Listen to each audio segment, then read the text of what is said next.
All right, so we're now on YouTube. We have a real treat for everybody tonight. Maury Hanks is in the house on Garza Law, Tennessee basketball overtime. This is going to be fun tonight. Fun stuff. Fun stuff. All right, 35 seconds left in this one. A&M's going to escape. Are they really? Wow. Wow. Yep. You know what's interesting, see, Matt? Tony, that's... Yeah, go ahead. Tony, go ahead, that's the thing I was telling you about before. Yeah. Remember, I've told you on your show if I gave you 20 points at the start of the year, Oklahoma has lost.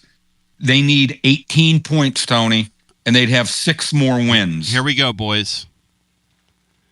Ladies and gentlemen, boys and girls, children of all ages, we've gone final. We've gone final in Thompson Bowling Arena. Tony Basilio with you tonight. It's Garza Law, Tennessee basketball overtime. The Vols win 89-66, an emphatic victory for the Vols. It was a 6-point game at the under 8 timeout at one point, but Tennessee pulls away late, puts it on an outmanned Oklahoma team, and Tennessee tonight does whatever they want to do with the Oklahoma Sooners.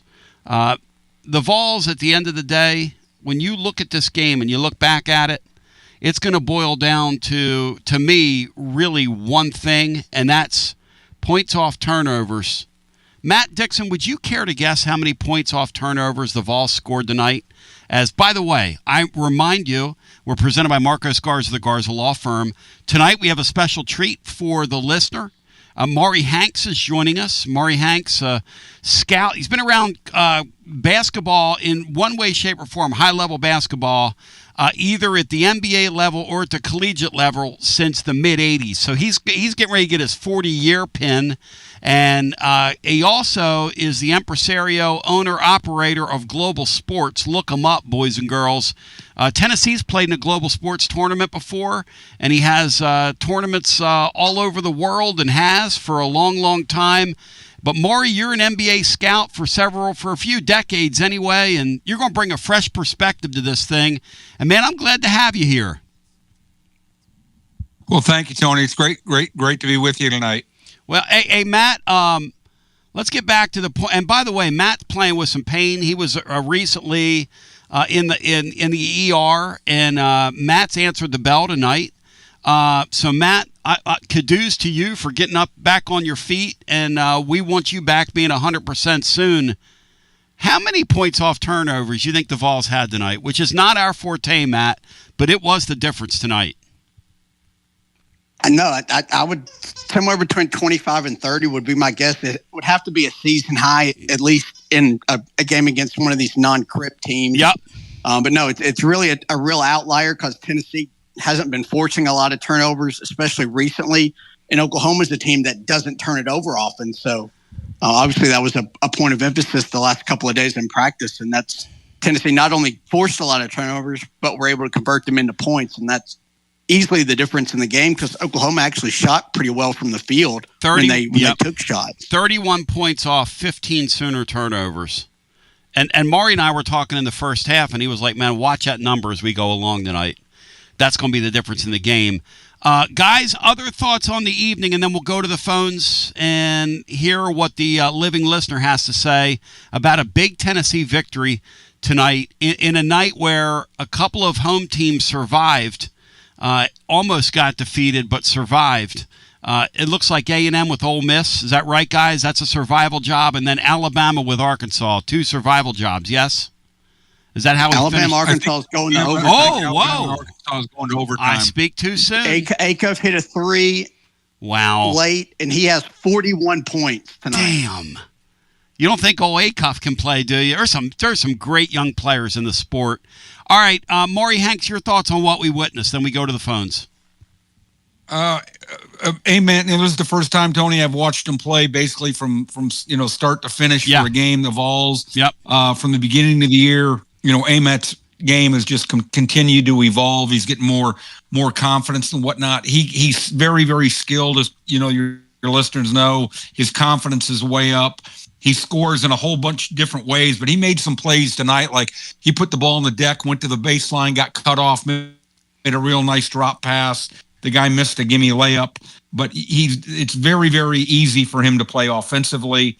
He does a little bit of everything. He needs to get stronger, but that's nothing that's going to, he's not going to get any stronger in the next, 4 to 6 weeks for as long as he's playing at UT. But he's just got a lot more confidence than when I saw him early in the year.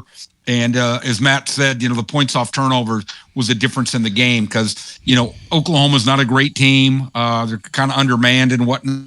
And to keep it as close as they did until basically the 4 or 5 minute mark, I thought was pretty impressive for Oklahoma. I agree with that. I mean, they were game tonight. The book on them is that they don't defend very well, but they were swatting some shots back at poor Jalen Carey. I mean, it's a struggle for him. By the way, Mississippi State's out early 7-0 on Auburn in a home game for State that we're going to be tracking, as well as we'll watch that Arkansas-Alabama game and some of the craziness that will ensue there. If you want to get in with us, 865-200-5402. Again, 865-200-5402. Ament finishes with 29 tonight. Hey, Matt, we had said that Ament in that trio of games against some of these lesser SEC teams won't crack the 30 mark. Boy, he flirted with it tonight. He was so darn good. And what I love about Ament's game tonight is that his points came a couple times. He answered runs from Mississippi State. Tennessee got the ball to their best player a couple of times and let him operate, Matt, and that's what they didn't do against Mississippi State. So some growth from the Vols in a week in that aspect. Yeah, they do a good job of that. I think Oklahoma had went on a 9-0 run there, kind of midway through the second half, and Ament got a tough and one. Yep. So he scored 29 points. Really didn't feel like he took a ton of shots either. Did not. He probably could have even had 35 or so with a few more shots and. Made his free throws. I don't think he missed one. 8 of 8. So, no, he was really good, really efficient. And, Gillespie was pretty good too. Not great from deep, but, good enough. And you got, Dwayne Brown was big and kind of came him and Akpara. I mean, like Maury said, Oklahoma has almost nothing inside. So Tennessee was able to take advantage of that, even without Estrella. To the phones we go. On a night where Estrella, left ankle, lower extremity, left ankle, left foot issue. And we're going to check on his status in terms of whether or not the word is, and I've got a couple texts out that have gone unanswered thus far, but what's going to happen with him? What's going to happen with him? Carey tonight, look, I'm not trying to be mean toward the kid because he tries. When Estrella comes back in any way, shape, or form, he's a borderline unplayable player against length, Matt.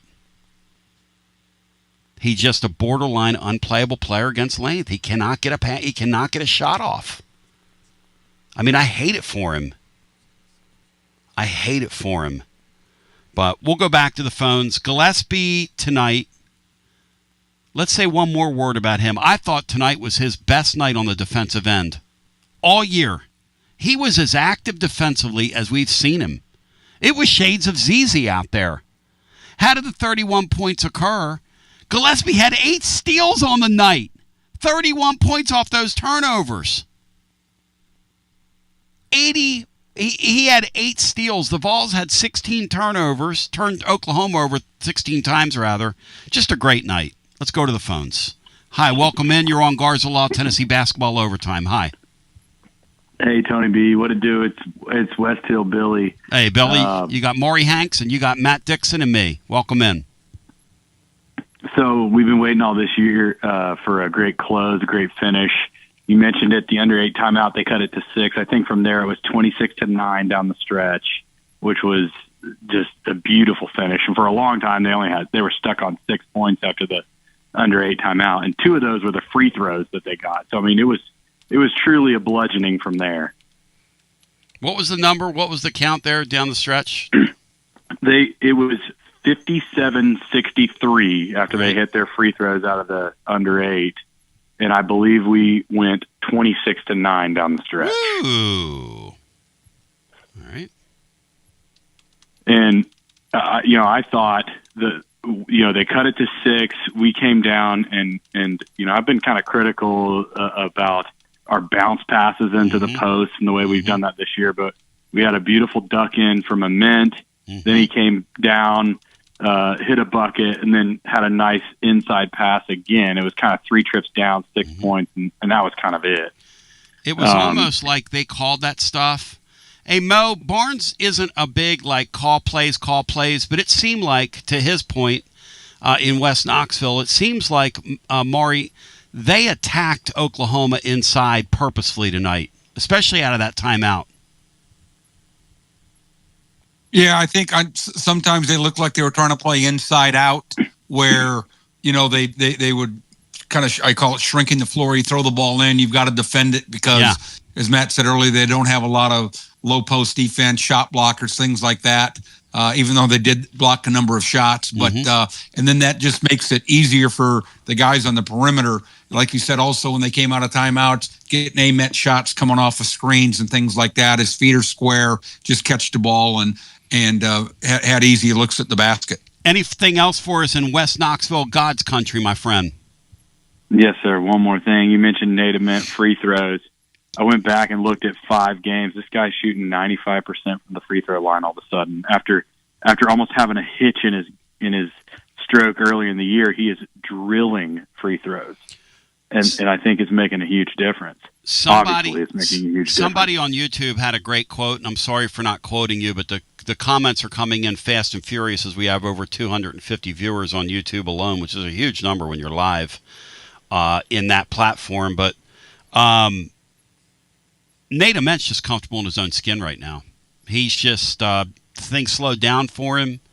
Each and every game, we're seeing one more card, as the great Tom Petty once said. And waiting for him to get to that point was the hardest part, if we can stay with that song for a second. But to your point, when he rose up and hit that 3 ball tonight, that 27-footer, I mean, geez Louise, man. What can't this guy do on a basketball floor? He's special, and it's starting to pay off. The patience, and it did take some, is starting to pay off, and I'm hoping to see the vision for March. Y'all be good. Hey, Thanks. Why not, man? Close your eyes and let yourself go there. 865-200-5402. On a night where Gillespie has 8 steals, on a night where Tennessee, shockingly, was calling a lot of stuff tonight. They were purposefully doing things. Rick Barnes, Matt, was I having an apparition, or did he play a zone defense? Was I seeing things? As, by the way, Mississippi State's on top of Auburn early, 18-6, and poor Stephen F. and Pearl. My Rona me. Yeah, Josh Hubbard's kind of going off again, like going he did off. Tennessee. Yeah, Tennessee played a zone there for a little bit. I think that was when Ethan Berg was in the game with Boswell in foul trouble. Which again, Ethan Berg gets some run tonight. Yep. He had one of those stealing fast break layups. Run outs, when Ethan Berg gets a run out on you. But that they went to Ament whenever they needed to, and I don't know how much of that is Tennessee calling stuff for him, or obviously they did stuff to get him the ball. Yeah. But Oklahoma's also doesn't. I mean, they're not going to deny him they're about as bad defensively as any high major team is. So when you play in that, you can just kind of let your stars go off, and they did. Every time Oklahoma made one of those kind of runs to make it interesting, Tennessee would quickly answer, usually with Ament. These things come in threes, as they say in the trade, and we'll unpack that in a second. It's Garza Law, Tennessee Basketball Overtime, presented by Marcos Garza, the Garza Law Firm. We have a special tonight in here as Maury Hanks is hanging out with us, along with Matt Dixon. My name's Tony Basilio. We continue with more on the other side. All phone lines are currently jammed, as they will stay throughout after this. You're back to this episode of Garza Law, Tennessee Basketball Overtime, presented by Marcos Garza and your Garza Law Firm. Online at garzalaw.com. Don't you dare trust one of these carpetbagger, fly-by-night attorney groups that's come in here from Florida, Alabama, etc. You're going to trust the Garza Law Firm. Folks that live, work, worship, grocery shop with you, are a part of your community, are a part of us, are of the earth. Trustworthy, honest, legal representation, treating clients like family. Available 24/7 at garzalaw.com. Don't you dare trust one of those carpetbaggers. Shout out to our friends at T3 Vodka. Score you a T3-3 every time with Tennessee's premium vodka. Make it a 2026 resolution, handcrafted with passion, precision, and a whole lot of pride. T3 Vodka, taking the Volunteer State by storm. T3 Vodka, handcrafted in the majesty of the foothills of the Great Smoky Mountains. 5-time gold medal winning vodka, 2025 SIPS Consumer Choice Award medal winner, and no doubt in the running in 2026 once again. Score a T3-3 and ask for T3 by name at your restaurants, your wine and liquor stores. Drink it neat, drink it right. T3 Vodka, hit a T3-3 every single time, and please drink responsibly. Shout out to Waterside Contracting. Got a dream about building? Waterside Contracting's been making dreams come true for over a quarter century and counting. Hundreds in our area. Custom homes or remodels, Waterside Contracting. If you want to build on your lot, they'll do incredible work for you. Structural integrity, quality without compromise. It's a way of life with Waterside Contracting. Check out the website, watersidecontractingllc.com, or see the link over at tclub.team. Quality without compromise, Waterside Contracting. When it's time for a fresh coat, you're going to run. Don't walk to Walker's Painting. You going to run. But you're not going to hide, because they've been making it beautiful since 1999. That's going on 27 years of serving the living volunteers. Free estimates available. Mention you heard about it here on Garza Law Tennessee Basketball Overtime, and it's 10% off your first job. So let's go. Run, don't walk to Walker's Painting. 865-688-1410. That's 865-688-1410. Walker's Painting. See the ad in the blog over at tclub.team. And on the way out, I want to remind you, when it's time to play, it's time for VIP play. Why? Because everybody gets treated like a VIP over at VIP play. Claim your VIP play welcome bonus. You bet for $20, you get $100 in bonus bets instantly. The promo code and the phrase that pays is T and Tony. They're live always, 200+ leagues. All the college hoops you can stand, NBA, NHL, you name it, they've got it. VIP play, live always with 200+ leagues, numerous bet types, props, options. And if you have a bet in mind and it's compliant within the state of Tennessee, the VIP players, well, they'll make it for you. That's why everybody gets treated like a VIP at VIP play. Gambling problem, 800-889-9789, 21 and over, located in the state of Tennessee to place a bet, VIP play. And ladies and germs, we're back with you on Garza Law, Tennessee Basketball Overtime. Tony Basilio reporting in your Rainier studio, fired up, focused, and prepared. After the Vols dispatch of Oklahoma, three freshmen on the floor during that decisive run that the gentleman in West Knoxville talked about before our timeout. The three freshmen on the floor at the end, obviously, amen. You had Brown on the floor, and you had also on the floor Evans. And, hey, Matt, that's great to see. They've got some building blocks here for the future. Yeah, they do. And Brown was really good tonight. Evans obviously, didn't play a ton, but was in there late because Boswell was in foul trouble. Yep. So no, that you've got some guys that look to be, those 3- and 4-year guys that Barnes seems to have his best teams when he's got a few of those in his lineup. I'm being told that the lower extremity injury. By the way, somebody fell off during our brief timeout, which is like wasting food, by the way. But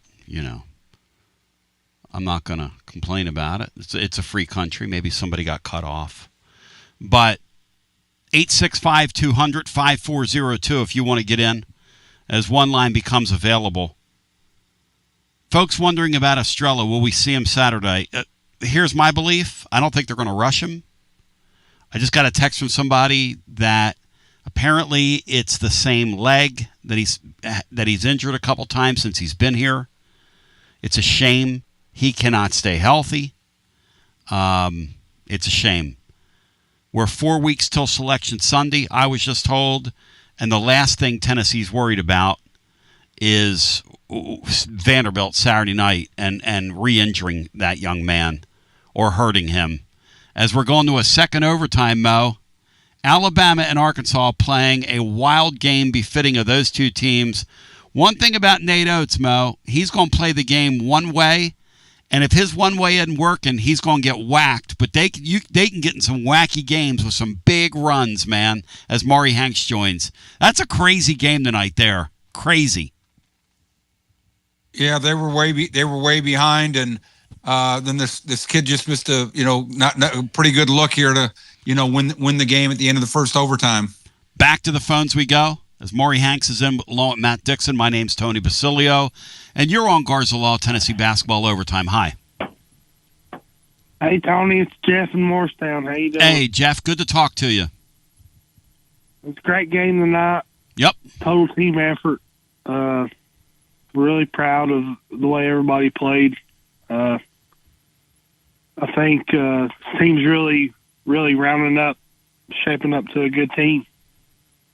Tonight they looked excellent. Look, if you can get Akpar to play like that, night in and night out, and you've got Ament totally on track right now, and you get that kind of defense that you saw tonight out of these guys, pretty great effort from the Vols. Yes, I agree with you. Very impressive win tonight. What do you think about the extra minutes for Berg and Carey? Do you think that's going to hold out throughout the season? No. Or is this kind of a No. lesser opponent type thing? Well, Berg played tonight because you saw foul trouble with Boswell. I think that's probably what happened there.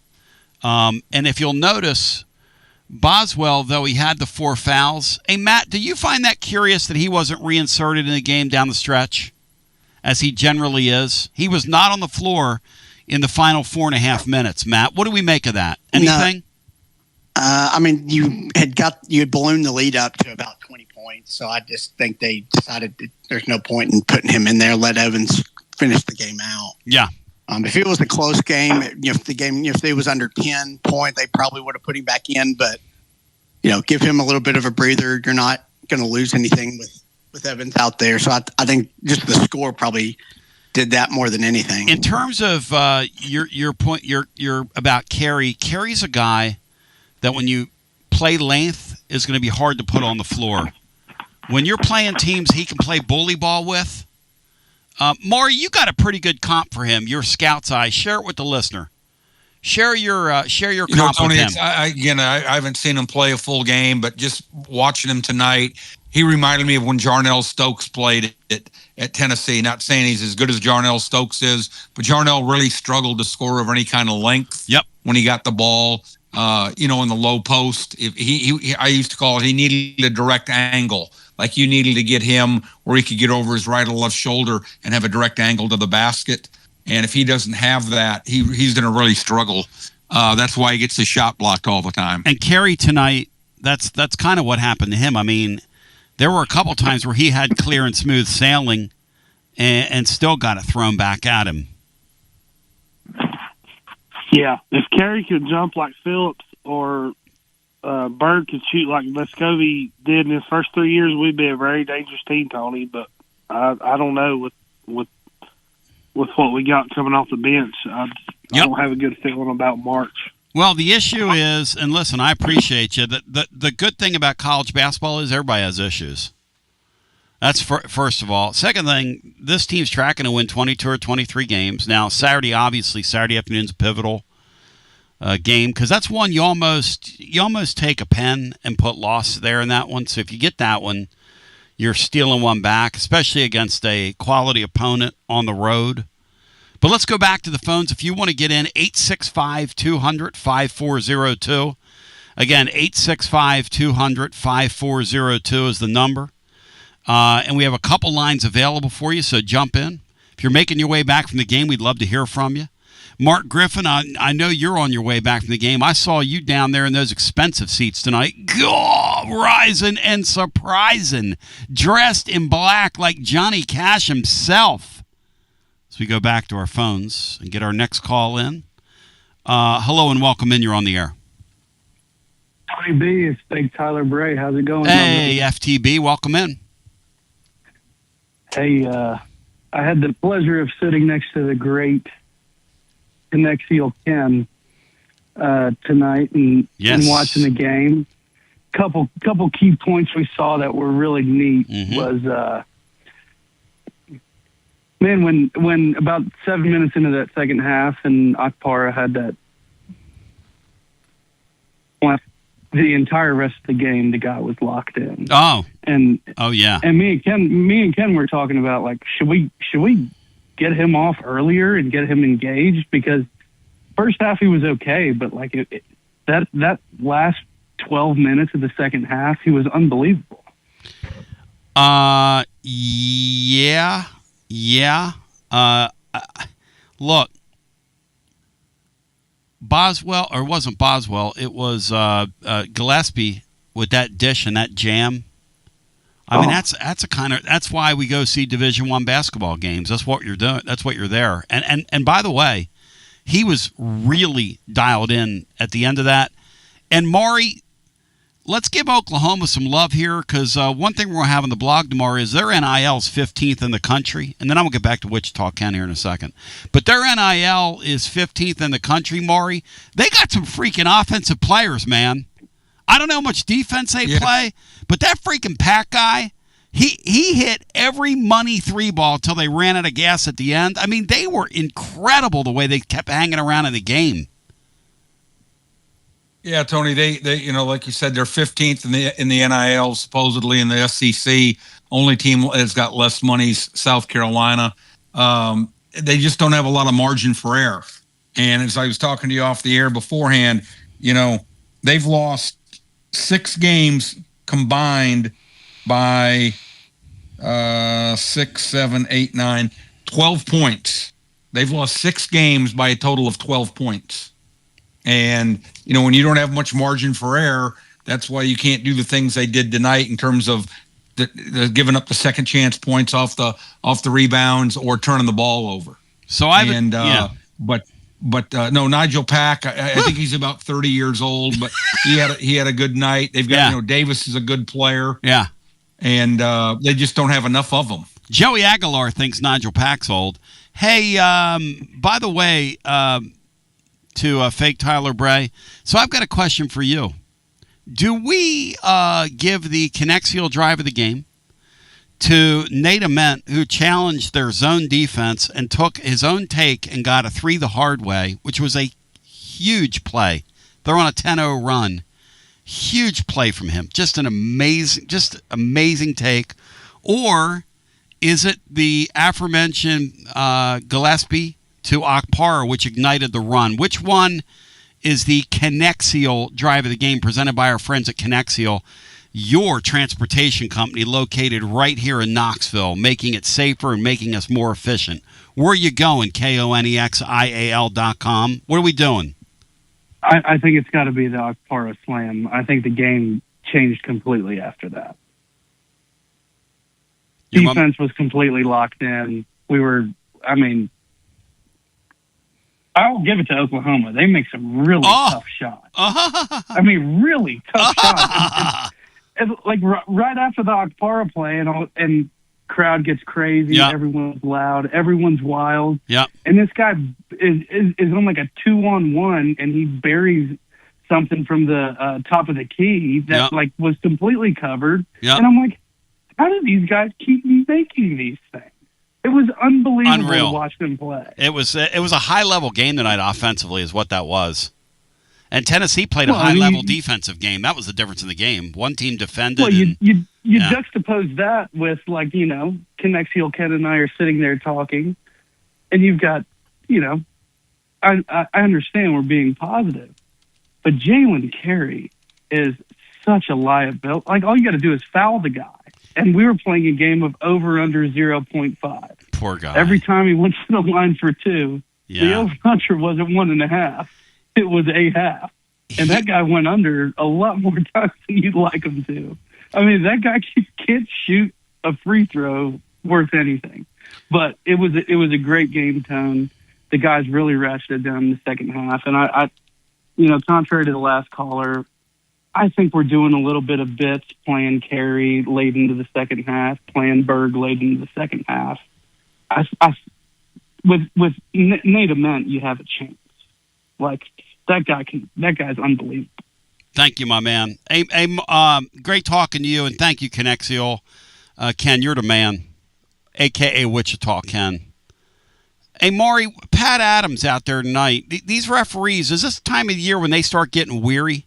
Because, man, we start seeing some goofy things from the Zebras at times. Like, how many games these dudes working in a night, Mo, on a week's time? Oh, Tony, I mean, when I used to scout this time of year, I'd be tired, and all I had to do was get my fat ass up, go to the hotel, go to the game, scout the game, go back. Yep. But these guys, most of them are getting on a plane, go to watch. I mean, they're working 5 games. And again, I don't hold it against them because, if you're getting paid that much money and the season's going to be over, Tony, not only for the teams, but for the referees in about a month. College basketball for the majority of teams is going to be over in about a month.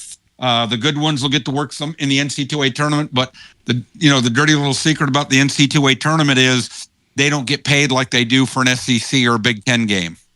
Is that right? I didn't know that. No, yeah, they get paid.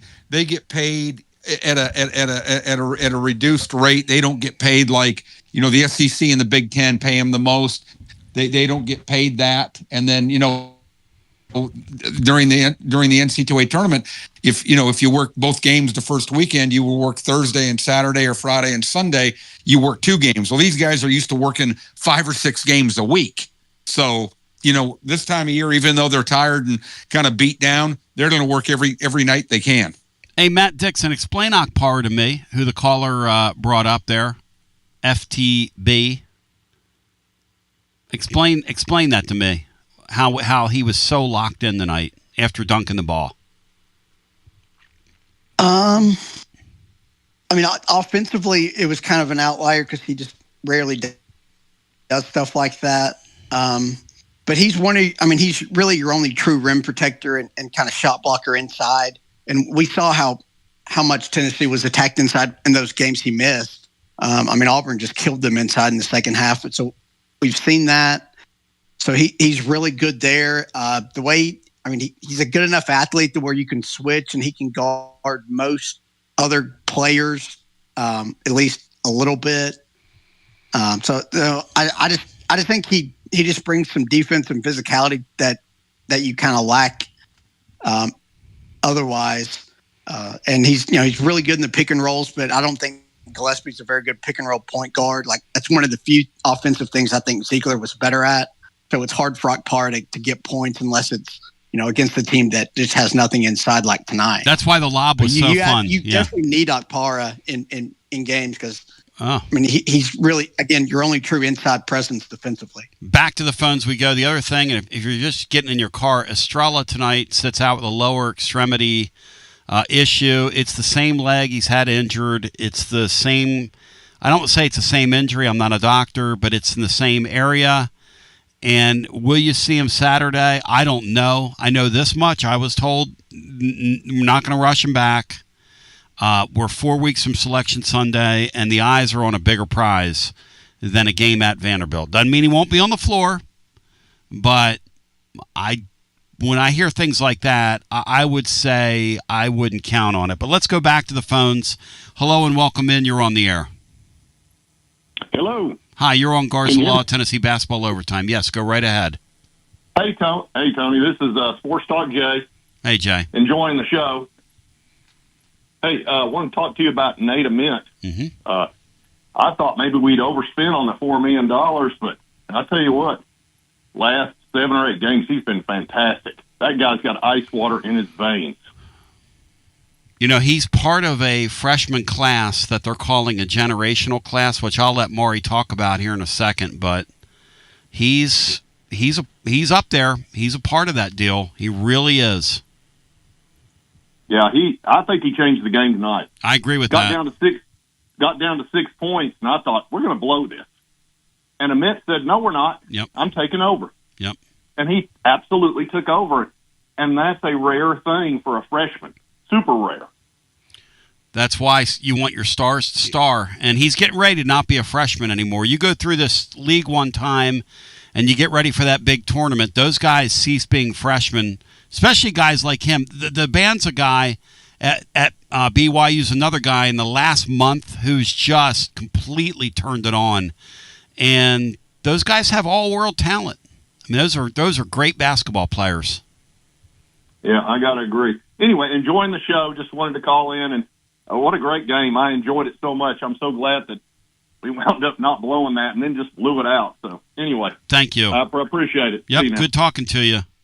Hey, Mo, what about this class in college hoops right now? We're seeing them all over the place. The freshman from Arkansas, Matt was saying, went off. Matt, what did he finish with tonight? The kid from Arkansas. The game's still going on. Wow. Yeah, I think he's got 48 right now. Good night. Good night. Hey, Mo, this Garza guy. I mean, all these guys. There's several of them, isn't there? Oh no, Tony. This is a great year. I mean, that's why the biggest topic in the NBA isn't the rebirth of the Pistons or LeBron being injured or if he's going to retire, is the tanking. Yep.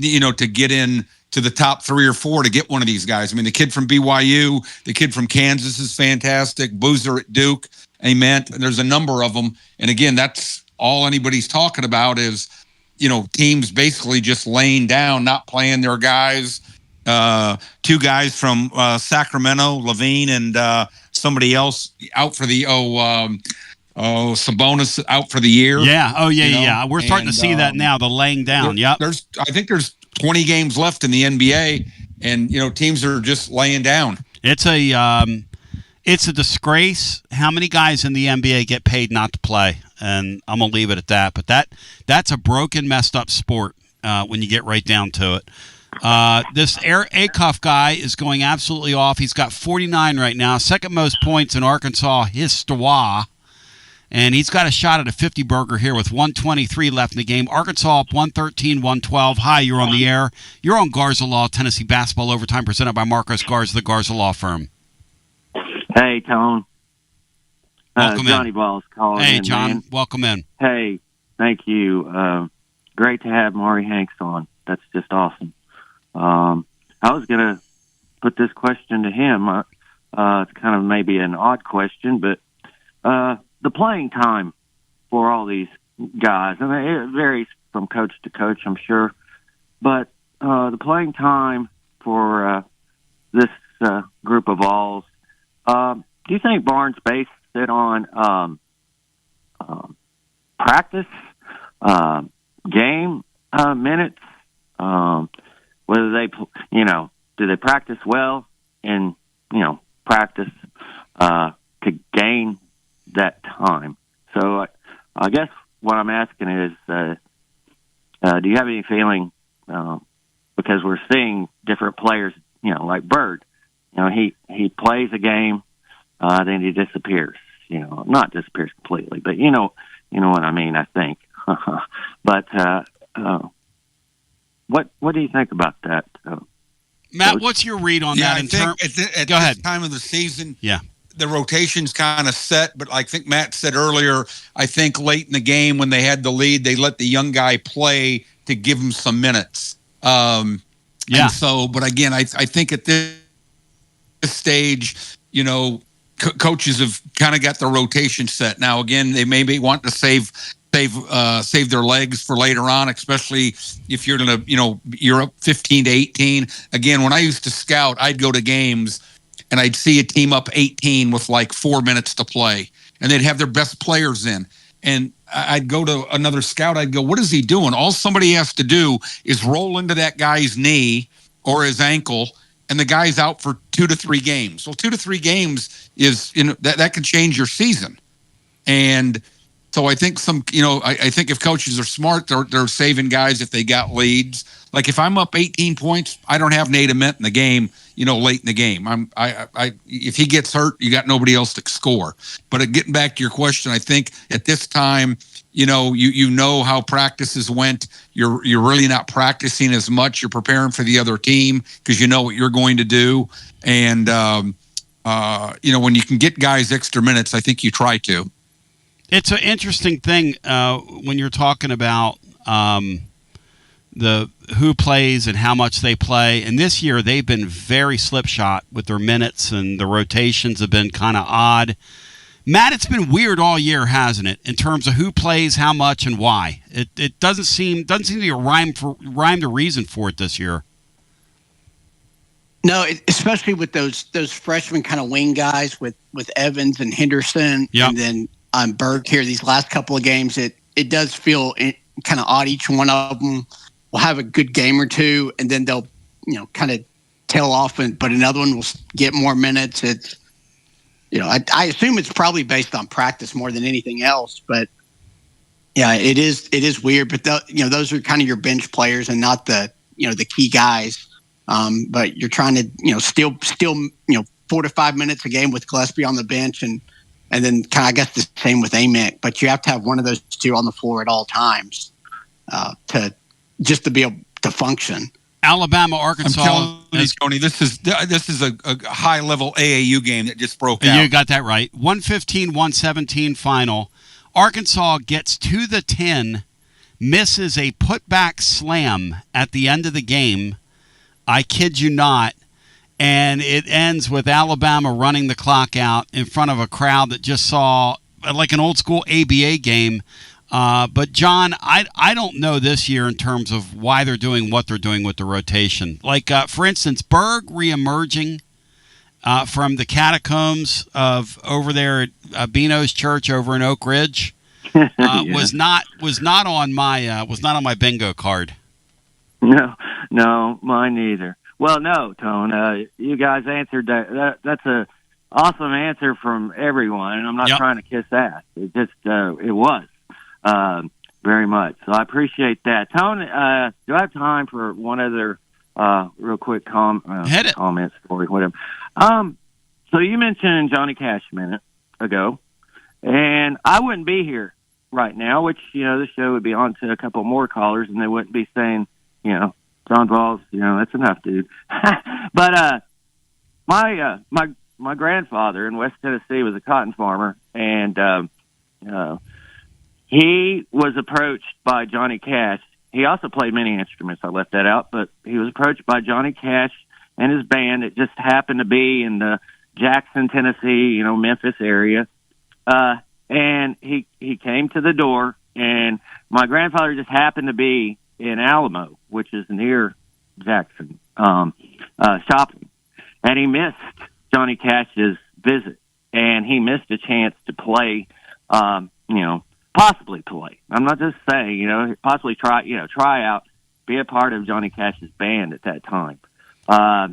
And that, so I'm trying to write a book, Tone, and I've decided, I've changed it a little bit. I'm going to probably include that story. Oh, that's got to be, that's part of your lineage and what we're talking about, no question. The Man in Black, Johnny Cash, John Vols, Mark Griffin, ladies and gentlemen, bringing it home. By the way, Hubbard, a 29-piece in the half, and the kid from Arkansas, Matt, ended with 49. Is that right?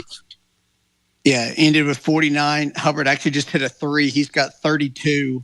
I think he's 8 of 11 from 3, and he's beating Auburn 32-29 right now. It's not even halftime. What's the score in the game right now, Matt? That's awesome.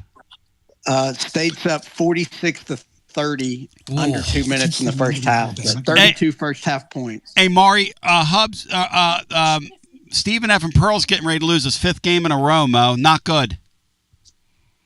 Not good, no, Mo. Not at all. They're on the ropes as we go back to the phones. Yeah, he'll throw you up a 32-piece. You want the 32 nuggets? Hubbard's your guy, man. You better go to McDonald's with Hubbard. Hello, and shout out to Roger Davis. Hello, and welcome into our next call. You're on Garza Law, Tennessee Basketball Overtime. Hey, Tony. This is Fred from Memphis. Hey, Fred. Welcome in. Thank you. I'm driving back from St. Louis. 30, I hope the oh, red my noise, gosh. 35. Red noise isn't too bad. All right, you're driving right now. You'll be glad to know Hubbard just hit another 3 ball. It's 35 now. It's 49-31. It's kind of comical, isn't it? He's going off, man. That is. I was hoping Arkansas would beat Alabama, but oh well. But there you go. Thank you for keeping me up on the games that I had to listen to. You got it, brother. You got it. Thank you for doing this show. I know you were on the fence yesterday about doing this show, so thank you. You're gonna. I got about 45 more minutes, so I think you're gonna get me home, maybe. Also, I had to listen to the show on the Ball Network, Mike Keith and Chris Lawson, rather than watch it. And that was actually a very pleasant experience. Like, probably better than ESPN, like listening to those guys. I don't know. I'm glad to hear that. I think Mike's doing a really great job, and Chris is really growing into his role and getting his flowers right now. So that's awesome for CeeLo. Glad to hear him on there. Yeah, they were all over Pat Adams in the second half, and you already mentioned that. And did the calls look as bad as what they made it sound like? Maury, how does Pat Adams keep getting work? And this guy loves to go to the damn monitor at the end of these games. He didn't do it tonight because it was such a blowout. But we had a blowout game in January, and he went to the monitor twice in the last minute, Maury. What's up with this Pat Adams guy, Maury? But if it... No, but I like Pat. He works for me. He's a good. He's done multiple Final Fours. But if they don't, he works for him, and I'm ripping him. Golly. But if they don't, they get dinged. And when they go to rank them for the tournament, that hurts them. Oh, that's why they're doing. So that's what they're doing. I gotcha. You think that guy? You think he wanted to do? That's good education. Double overtime. You think they wanted to go to the monitor that often in the Arkansas Alabama game? No, he wanted to be. He wanted to be on the way up to Birmingham to have a Coors Light. I'm loving it. Yeah. So the run. When Oklahoma got within 6, right? I couldn't. It's hard to get a feel on the radio, but certainly they changed how they were calling the fouls. Would you guys attribute the run to us or to Oklahoma hitting shots, or the refs trying to put a thumb on the game? Oklahoma was gassed at the end of the game. That's what happened. The run to get them to 6 points. Oh, they shot the hell out of the basketball. That's how they did that. Okay. They are phenomenal offense. Somebody made a great comment on our YouTube a couple days ago when they said that their offensive efficiency in the last little stretch has been way up there in the stratosphere, and you could see that tonight at times. Now, obviously they weren't tremendously efficient, but they were really on point at times tonight offensively, especially after Tennessee runs. They answered with some real high-end stuff. Sounded like it. The last thing I want to say, shout out positive. Jacoby Gillespie, you already mentioned he had 8 steals. That's a school record. Wow. The previous record was 7, and I can't. They said who it was, but I didn't catch the name. Who it was. So anyway, thanks for doing the show, Tony. I'll see if we can find that. Thank you. Great talking to you while you're on the highways and byways. Crazy night in the SEC after a crazy Tuesday night. Matt, how about that Kentucky bunch? The Midcats letting that Georgia team, the borderline Morbin Georgia team, beat them last night in their building. In Rupp. Yeah, I didn't see that coming. And Georgia made it interesting late, trying to let Kentucky back in. But no, that was an impressive win by them to kind of play themselves. That's going to be a win that could get them in the tournament. Yes, when it comes down to it at the end. But no, that's a really bad loss for Kentucky, which was one of the few redeeming things about yesterday for me. I was able to catch the last 5 or 6 minutes of that game. I know he's from Knoxville, but Blue Kane I really, really like him. He's a really, really good player. Plays hard. Yep. Plays fearless out there. I really like watching him play. The Vols right now talking about margin of victory, and we'll write about this in the blog. They're paying the price. Because a team of their record, with their standing in the league, tracking for maybe a bye in the SEC, should be higher on the seed line than they currently are. Last year, they were 20-6 and 8-5 in the league at this point, and a 4 at Ken Palm. their inability to beat teams is why they're between a 4 and 5 seed right now, not a 2 or 3 seed. So if they get chances down the stretch to hammer some teams, they're going to do it. Now I don't know if how many chances they're going to get, because these guys have trouble finishing games. We've seen it. Now tonight they were able to step on the throat of Oklahoma, and Oklahoma was kind of gettable. They were sort of out of gas. But it's interesting they did it with the 3 freshmen on the floor and Bishop Boswell sat. I thought that was kind of an interesting aside in the game. As we get our next call in. Hi, you're on the air. Hey, Tony, it's BC. Hey, BC, you're on Garza Law, Tennessee Basketball Overtime. It's an honor and a privilege. Hey, full confession, Tony, I was one of those a few weeks ago. I was wanting Rick Barnes to go check his receipts and see if we could get our money back on AMET. But since the lights have come on, it's just amazing to watch the difference in that guy. And like you said, he's making it look easy right now. It's all slowed down for him. And if he can play at that level consistently going down the stretch, and Gillespie can be the two of them can be the two of them, and the other guys stay locked in, there really might be a chance that they could make some noise in March.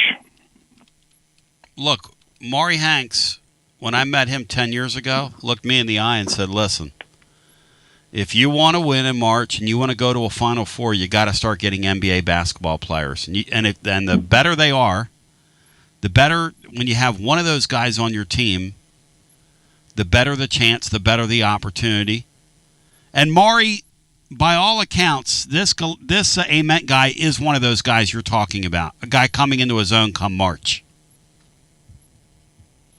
Without question, Tony. Again, I've got this from a couple of guys in the NBA, but you need 7-second guys where with your offense doesn't work. And so many teams nowadays play pick and roll and things like that. They don't run set plays to get a shot for their best player.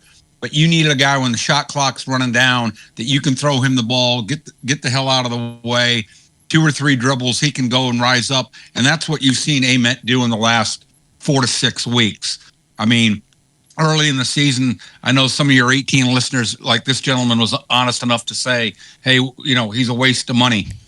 There's not cats like him walking the street, Tony.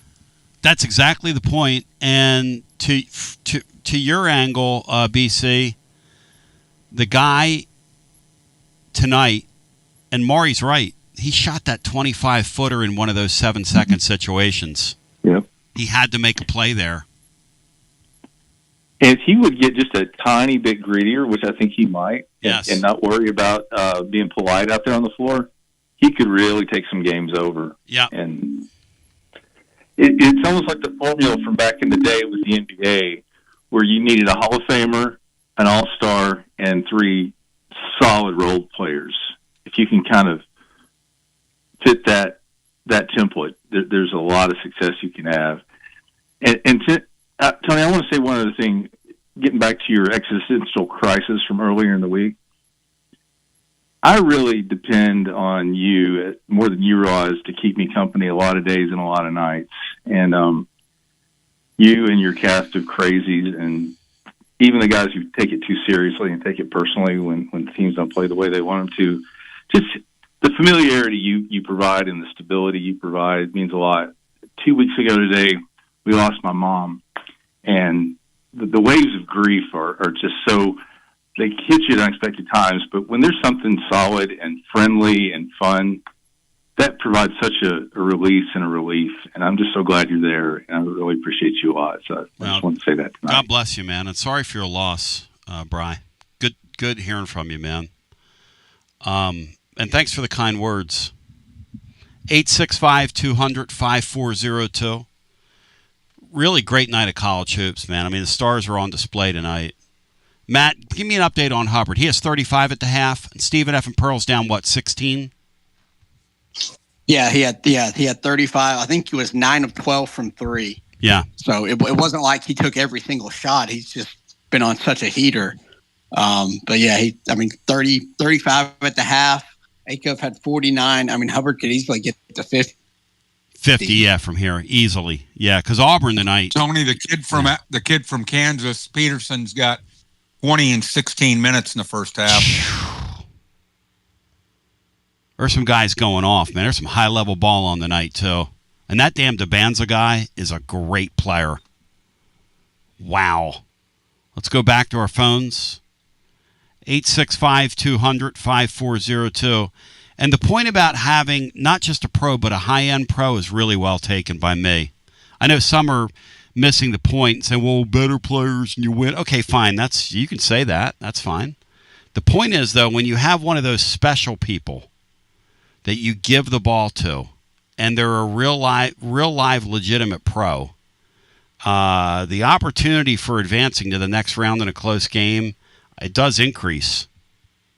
It does increase. There's a reason Kentucky paid all that money for all those players all those years. We go back to the phones. Let's get our next call in. You're on Garza Law 10. I'll tell you what. Let me do this. I'm getting the signal through the glass. By the way, if you want to get in at 865-200-5402, go for it as we continue with more right after this.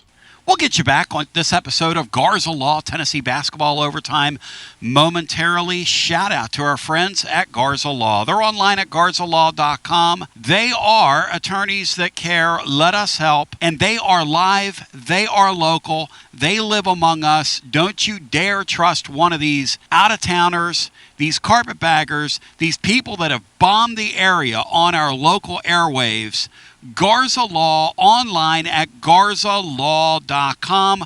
Whether it's DUI defense, criminal defense, personal injury, Social Security disability, or other aspects of the law, Garza Law has got you covered. They are a fabric and a fabric in this community. What is a fabric? I don't know. But I'll tell you one thing. My friends at Calhoun's are a part of the fabric of this community as well. They've been sponsoring us for over a quarter century. They have been celebrating at the Copper Cellar family of restaurants 50 years of serving the living volunteers. That's right, 50 years. Ladies and gentlemen, shout out to Calhoun's. The taste of Tennessee. Before or after the basketball game for the Vols and the Lady Vols. Also, remember, great party platters when you're hosting. And remember, they also do takeout as well. They are the taste of Tennessee. You will taste the freshness. Calhoun's, the taste of Tennessee. My friends at Connexion present Knoxville's Drive of the Game here on Garza Law Tennessee Basketball Overtime. The My 20 Drive of the Game. The transportation platform revolutionizing the trucking industry nationwide right here out of beautiful Knoxville, downtown Knoxville. You take control of your fleet in 2026. You improve your safety scores. You make drivers happy. You maximize your profitability. You make it a winning year in 2026 with KONEXIAL. That's KONEXIAL.com. Put a /Tony on there. We get credit for it. Drive life with Connexion and go Vols go. And you talk about live and local.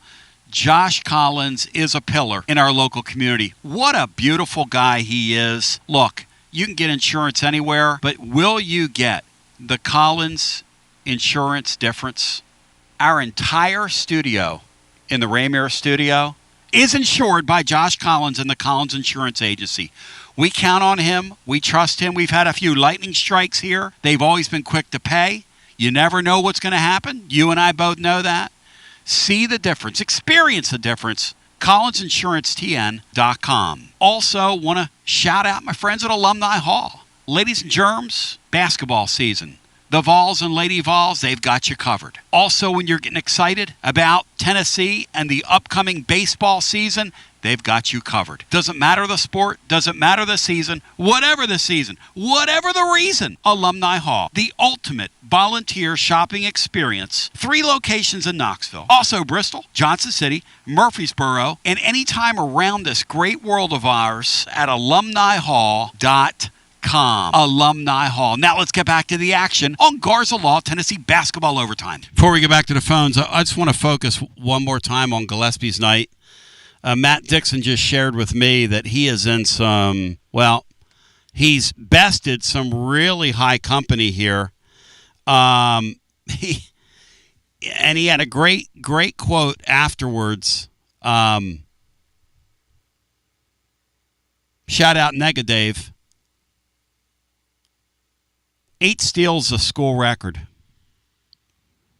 It breaks a record that was held by, are you ready for this? Several different guys all at once. Several different guys all at once.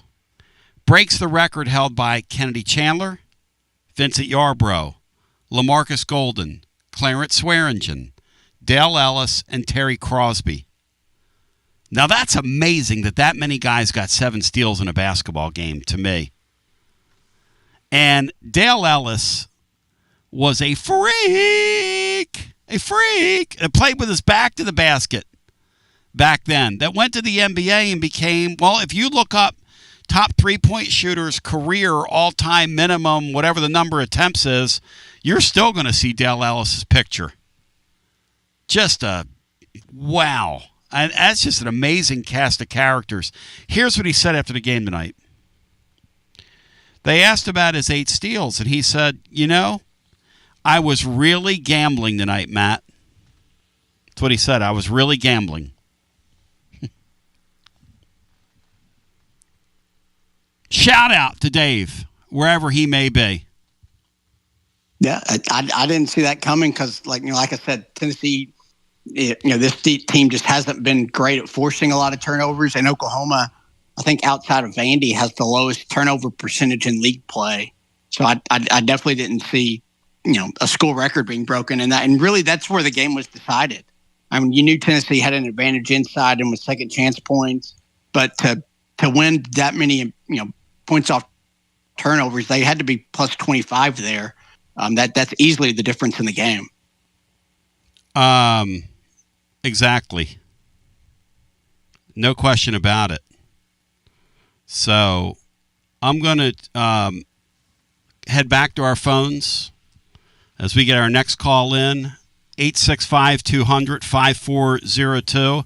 You're on the air. Welcome in. Basilio, great win tonight, man. Yep. I overheard you today at work talking about their continued love affair with Tony Vitello, and I'm a huge baseball fan, volunteer baseball fan, but I can't agree with you there at all. I mean, to leave the school with $105 million that we've spent on these renovations that he basically begged for. Well, first of all, 2 things. 1, you're on a basketball post-game show. And 2, a Major League Baseball job, a top 5 Major League Baseball job. You're the first ever manager to ever be offered a San Francisco a job like that. One of these guys has never gotten an opportunity like that. No offense, but that's a pretty myopic take from you. There's a big world out there, my friend. No offense. Well, I could care less about the San Francisco Giants, and I hope he falls flat on his ass. And when he loses that job, like I know he will very quickly, and Buster Posey can go right with him. Okay, well, thank you. It's again, we're on a basketball call-in show, and you're about half a moron. Let's get our next call in. Tennessee baseball set up for years to come because of the work Tony did.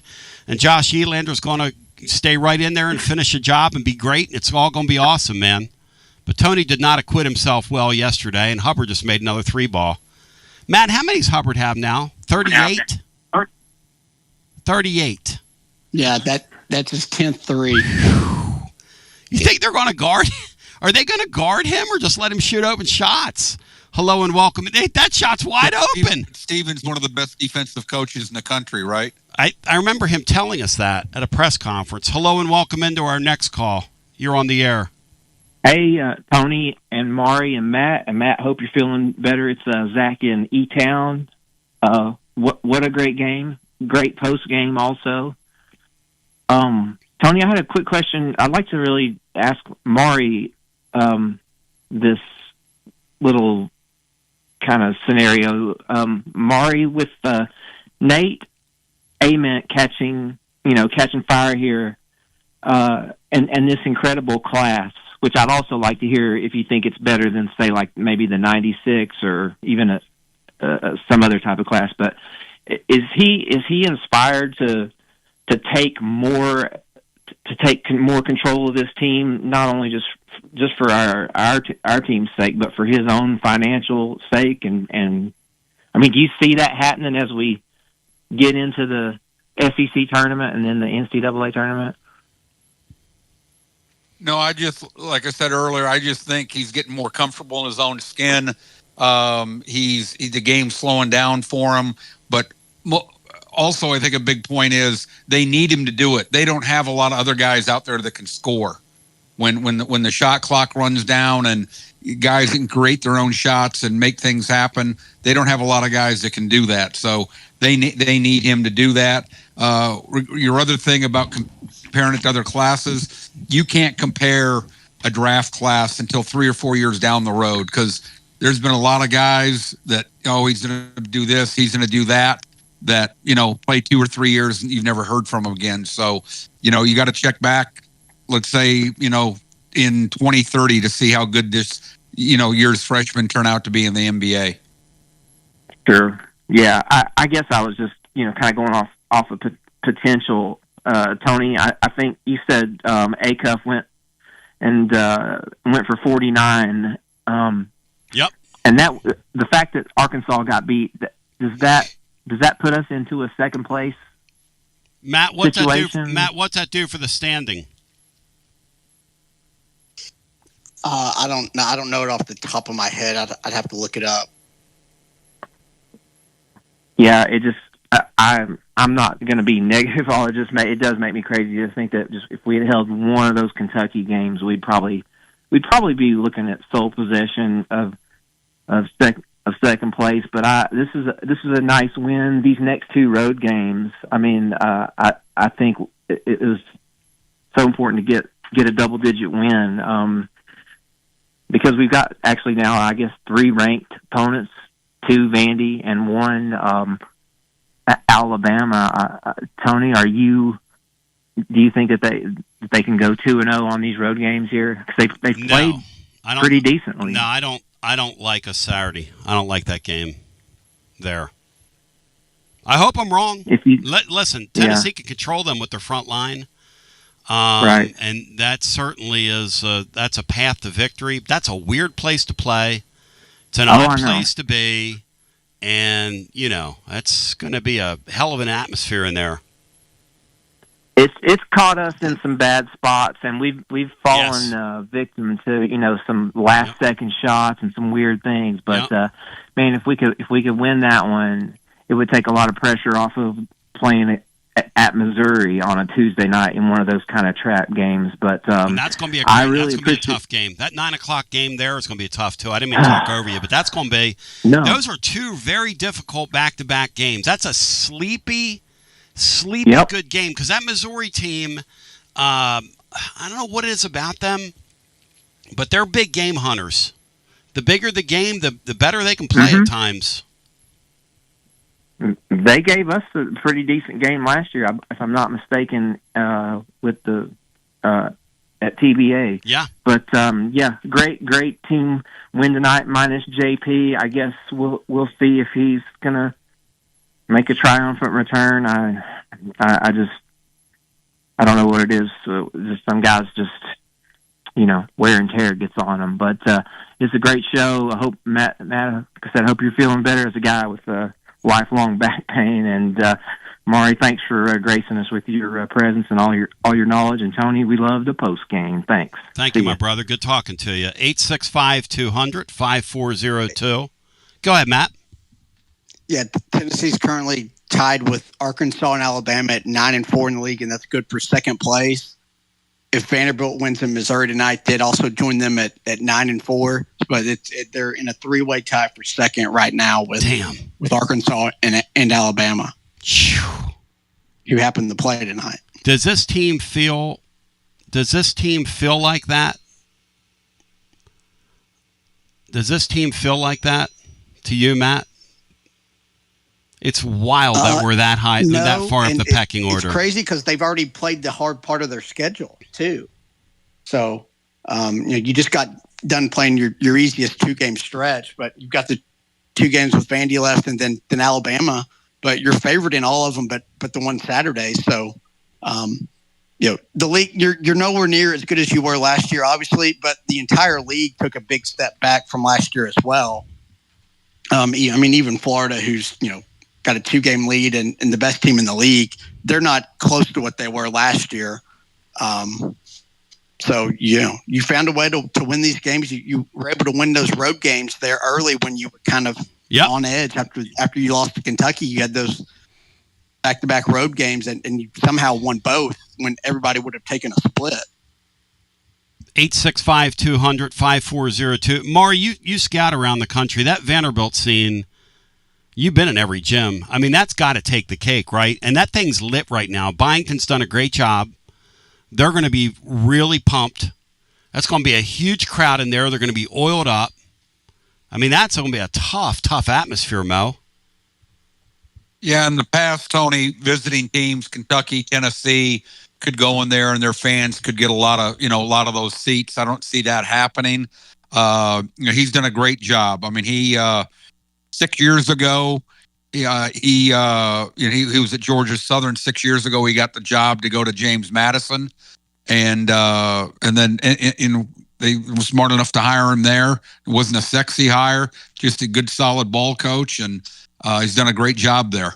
And by the way, one of their Oklahoma's top players from last year on that NCAA tournament team is now at Vanderbilt, right? Yeah, and that's just amazing when you think that Vanderbilt has more NIL money than Oklahoma. Hey, Matt, Oklahoma's 15th in the league in NIL money. Second only to South Carolina. Second to last, rather. That's kind of sad, man. I would hate to be in a fan base where my school's not trying. Yeah. I mean, it's obviously all in on football. Yep. And then their softball program's been at the top of the sport for, the last 5 or so years. So they obviously are heavily invested in that. And gymnastics, a couple natties. They've chosen not to help Porter Mosier out. Yeah, a couple natties in gymnastics. They spend money on their women's team. It's weird, man. They spend really good money on their women's team, too. Hello and welcome in. You're on Garza Law, Tennessee Basketball Overtime, presented by Marcos Garza and the Garza Law Firm. Hi, you're on the air. Hey, what's up, guys? Joshy boy. Wingo. Tony, I was getting really nervous when they cut it to, what was it, 6 points with like 6 minutes left. Yeah, the under 8. You and me both, man. Tennessee had... they ballooned that lead up, and they just kept raining in 3 balls. They just kept hitting tough shots. Yeah. So what do you guys think about 1 point off Oklahoma's turnovers tonight? It's a winning formula, my friend. What'd you think, Josh? What'd you think of Gillespie breaking an all-time school record? Was that on your Cinco card?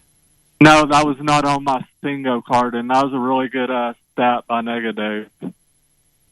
So, Tony, I know the season's almost over, and we're going to get what we're going to get out of Jalen Carey. I wish some of the baskets he had close to the basket, he would go up strong and finish. There was one where he went up. Yes. He should have pump faked the guy and went up, and he would have finished. And his free throws, too, if he can make half of his free throws, I would be a really happy guy. But it's season now. We're going to get what we're going to get out of Jalen. What do you guys think? Yeah, I think that once Estrella comes back, his role diminishes unless you're playing a mid-major team that doesn't have a long front line. He just struggles with length.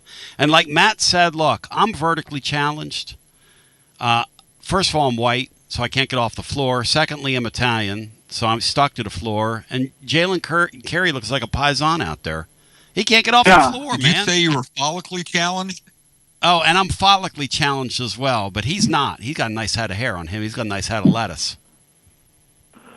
So, Tony, you don't like our chances Saturday going to Vandy, even if Duke Miles is out Saturday? Well, look, I'm just talking about the place and the atmosphere. And, right. Regardless. It's always tough playing down there. Yeah. Yeah. So how do you guys feel up against a team with really good physical bigs this season or even in the tournament, how do we feel about like Nate when he drives to the basket when he goes up against guys with big physical legs? Maury, and that's really the great question about him, right? The playing through the contact stuff. It seems like he's getting better at it, though, Mo. From the beginning part of the year. Yeah, Tony, but I think it's a fallacy. Like Oklahoma didn't have a bunch of big, strong guys today. You know, I mean, maybe he's getting more comfortable doing it, but that's not one of his strengths. What they'd have to do if they got bigger, stronger guys is get him away from the basket and put him in mismatches where he can put the ball on the floor and get by him, or they don't feel comfortable guarding on the floor and he can hit jump shots. So in other words, you play to Aman's strengths, not his weaknesses. That's a great point. Yeah, it is. Guys out the door, really great team win. These next few years, I'm really looking forward to the growth and the excellence of Dwayne Brown. That kid is just phenomenal. No doubt about it, my man. Thank you. Joshy boy, he just takes that phone, and I mean, he puts it down on you, which means it's time to drop this down on you. Get you back to Garza Law, Tennessee basketball overtime momentarily. Fast-flowing show today, as they all are, and life flows quickly at you. Look, you're going to need an attorney you can count on. That's why Marcos Garza and the Garza Law Firm here for you. They are live and local. They are one of us. They are of this earth. They are not from Alabama. They are not from Florida. They are not from Atlanta. They are not one of these fly-by-nighters that have bombarded the area with all kinds of crazy marketing and crazy promises. They are us, ladies and gentlemen, your Garza Law Firm, online at garzalaw.com. Whether it's DUI, criminal defense, personal injury, Social Security, or disability, they got you covered at Garza Law, online at garzalaw.com. You talk about one of us, you bow thy head. That's the great Allen at WeShipFloors.com. Whether you're a contractor or a homeowner, WeShipFloors.com, their pricing is utterly insane. You will literally save thousands. Supercore floor, it is the real deal. Whatever you do, go to WeShipFloors.com. Check out the room visualizer on the website. You can drop in any of the 120 Supercore floors virtually into your room and order a free sample today. It is that simple. You order a free sample, it makes us look great, but you're also gonna, when you see the product and you go on YouTube and you check out WeShipFloors.com, that's WeShipFloors.com, right out of Johnson City. Millions and millions and the millions of square feet in stock. WeShipFloors.com. Save thousands on millions. WeShipFloors.com. And while we're on the subject, I want to say, raise a glass. It is time, ladies and gentlemen, for our friends at Dos Equis. You are going to go for Dos. Say it, know it, and write it down. Dos Equis Lager Especial. When it's time to celebrate, when it's time to nestle in and watch the Vols all winter long. Dos Equis Lager Especial, that golden Pilsner style beer made from the choice of hops, a balanced composition, a smooth, clean finish. The party guest always invited, never overstays his welcome. Dos Equis Lager Especial. You can dress it up, rub that bottleneck, that can, that glass, that rim, put a little lime on it, dip it a little salt, and lick and drink and repeat, and you'll come back again and again. Dos Equis 2026 Cervezas Mexicanas, White Plains, New York. Yo soy Antonio. Go for Dos Equis. Also, how do we perform at our best? It's called Performance Medicine. I want to encourage you to check out Performance Medicine's YouTube channel. You'll be very glad that you did. They are absolutely incredible at Performance Medicine. Dr. Rogers and his gang want you healthy. They don't want to treat you when you're sick. They want you to stay healthy. Take control of your wellness. Personalized health solutions that fit your life. The approach of Performance Medicine puts you first, focusing on comprehensive, proactive solutions, empowering you to achieve optimal health on your terms. Ladies and gentlemen, boys and girls, children of all ages, you feeling drained? You struggling with your weight goals? You feeling foggy mentally? You dreaming of radiant skin? You name it, they've got it. Performance Medicine. Online at performancemedicine.net and check out their YouTube channel. They are incredible people, helping hundreds and hundreds in this audience. And now, without further ado, let's get back to another edition of Garza Law, Tennessee Basketball. It's us as we welcome you back. 865-200-5402. It is... I'm pumped.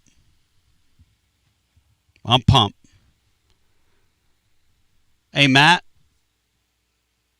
You know, we don't usually do this, but that gentleman brought up Tony Vitello. How about this baseball team, man? We're going to have a fun time, and we'll see Mo over there at Lindsey Nelson this year. That's a great show. It's going to be a fun spring around here, Matt. Yeah, a ton of talent. Seems like they have a lot of depth on the mound and position player-wise. And I think there's going to be some competition for at-bats and starts, maybe through even into SEC play with how talented some of the guys are. Yep. There's a few bats that you almost have to find a spot in the lineup for. I love it. So no, it should be a lot of fun. I think everything kind of between the lines, I think is kind of going to be the same as it has been because you're so talented and you're basically kind of have the same philosophy and kind of just running things back just without Vitello and Frank and Q. But you should be in position to host a regional again and be one of those top 5 or 6 teams in the SEC. That's certainly a reasonable goal and maybe even kind of an expectation at this point. And to the gentleman, Matt, that called in earlier and doesn't think Tony should have taken the Giants job because they built him a new stadium. I mean, I don't know what to tell a guy like that, Matt. Yeah, that's his feeling. So I hope Vitello does well out there. Not just because I don't want him to not succeed, but I don't want him coming back to college baseball because it would almost certainly not be at Tennessee. And I would hate for that to happen. That major league life, that's a totally different kettle of fish, man. Whew. I wouldn't wish that on anybody. That is hard work. 162 games, not even counting what you're doing right now. And if you make the playoffs, that's another couple of weeks of the grind. Whew. Maury, could you imagine that? We're talking about all that time on the road. But for anybody to think that, I mean, it's like, it's never, like you said, it's never been done before, and it's the top level for a college guy to turn that down. I don't know, like, what that guy was thinking to say that. I understand he's a Tennessee fan and he wanted the best for the Volunteers and whatnot. But I love my school. To think that anybody could turn a job down like that is in any industry. It doesn't matter, what you're at. If you say, hey, you can go have one of the 10 best jobs in the world. Yeah. You're not going to turn it down. No, it's like the Boston Celtics in basketball calling you. Okay, I'm a head coach at Tennessee. Okay, that's fine. The Boston Celtics, I think I'll sign up for that. That's kind of what we're talking about. I mean, I've got to know Coach Pitino over the years, and he did say his biggest regret was taking the Celtics job. But he's at Kentucky. It's the Boston Celtics. You can't turn that down. On the way out, any final thoughts from you guys on tonight's game, or maybe the Vanderbilt game, or just this great night of basketball we've seen? And Maury, it's been fun having you. Maury, I'll start with you. Go ahead, thank you for having me on. Hopefully, I can get on again with you. I'd love to have you, man. To be honest, I will not be. If the game started at 9:00, I'm not as hardworking as Matt and that, and so I would not have been here. If it was Maury's like, hey, look, Tuesday night. You ain't got my services, brother. No, we ain't doing Tuesday night tip-offs. And, Maury, I don't blame you one bit because that is late, man. Yes. But give me a final thought. Go ahead. It's too late. I'd have to get up in the morning and go play golf with Jeff and Boog, so I'd need to get some rest. It's all about Boog at this point. Again, thank you for having me on. Hopefully I can get on again with you later. Anything else out the door? You're the man. Thank you, brother. Hey, Maury, have you watched Vanderbilt enough to know how they match up against Tennessee? Because it's kind of they're kind of a unique team. They almost are built like a mid-major. Yeah, no, I've just seen him in passing, Matt, and like I haven't sat down and watched him play a whole game. I do know that He's a very good coach. He gets the I think he tries to, from the times I've seen him play, he tries to, I don't want to say get mismatches, but he tries to put his players in the position. It's not kind of equal opportunity. Like, he tries to have his guys do what they can do. With some teams, it's, they play motion or stuff like that, and it's equal opportunity. From what I've seen about Vanderbilt, he tries to put his guys in the right position. And Matt, we're going to bludgeon them up with our line. We probably will have a great rebounding advantage. My thing is, if the game's tight late, are we going to handle it well in that environment? That's why I love playing in this league, because you get put in all kinds of spots. It'd be interesting to see Saturday, Matt. Yeah, it's going to be really interesting. I'm kind of fascinated. It's one of those, I think each team could easily win kind of a blowout at home. Yes. Kind of like Tennessee, Florida last year, just because Vanderbilt can spread the floor. They shoot threes really well, which could be a problem for us. And then, but Tennessee can obviously just kill them on the glass, and that's where you have to win the game. But if you're trading twos for threes, that's that doesn't add up too well in the end. But yeah, it should be a lot of fun. But I'm just glad Maury was on. That was really good to get his insight tonight. Yeah, he'll come back and thank you. I appreciate it. And Tony, it'll be, like I said before, in the past when Kentucky would go there, I've been there numerous times as scout when Kentucky played there, and same thing with Tennessee, and they'd have half the building. It'll be interesting to see, I don't know how it was last year, but with Vanderbilt having a good year and some excitement, how many of their own fans show up. I mean, those are two teams, kind of like in football, Matt, this year, those are two teams playing at the tippy top of the league in hoops right now, which we haven't seen from Vanderbilt in a long time, Matt, them being in the top 5 of the league this late in the year. Yeah, it'd be some of the Stallings teams, they're late. Yes. We're pretty good. We're pretty good and right up there. But yeah, it should be intriguing. I know Duke Miles, the guy from Oklahoma, he hasn't played. I think this is the 7th straight game he's missed. And I think I saw where the broadcast said that Tyler Tanner, their point guard, is playing with the flu tonight. Oh, boy. Currently down by 14 at Missouri. They're in the second half, so they might be 8-5 in the league after, I can't remember what they started. They were at least 5 or 6-0 to start. I mean, they didn't even lose till January. So they're leaking oil. Buckyball almost leaked oil right out of his arena tonight, but they pulled one out late. So, great night in the league. Hey, guys, Matt, thank you for coming in here and playing with Payne tonight as you're on the mend. And I appreciate you, man. Thank you, brother.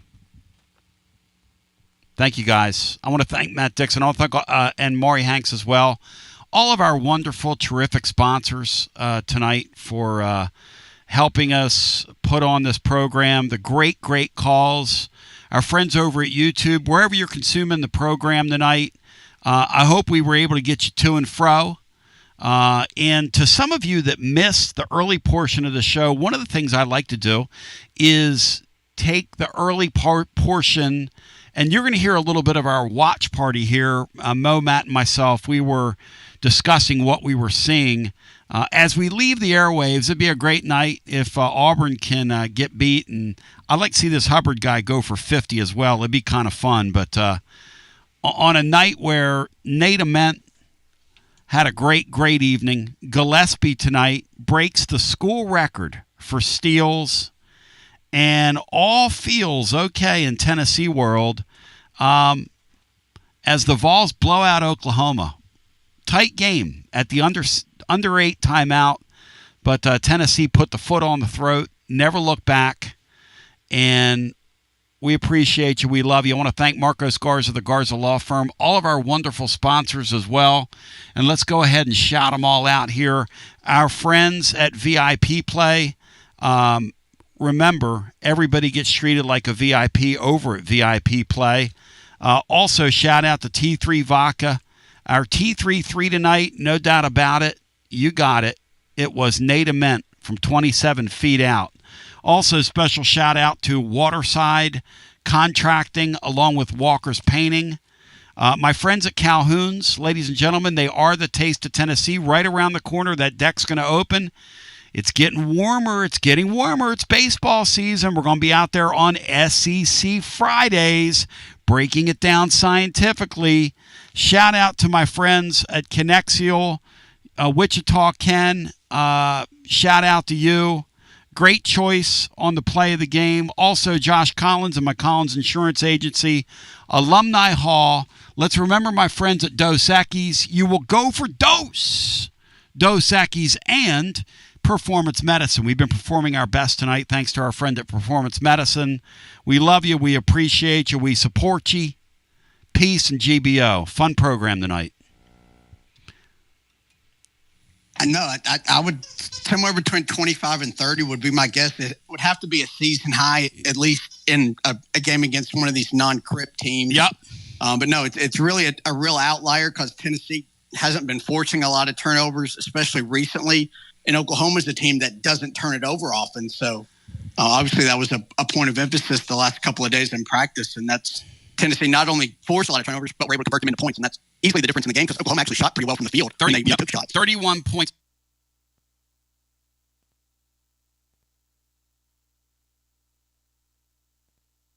Oh, 15 Sooner turnovers. And Maury and I were talking in the first half, and he was like, man, watch that number as we go along tonight. That's going to be the difference in the game. Guys, other thoughts on the evening, and then we'll go to the phones and hear what the living listener has to say about a big Tennessee victory tonight in a night where a couple of home teams survived, almost got defeated, but survived. It looks like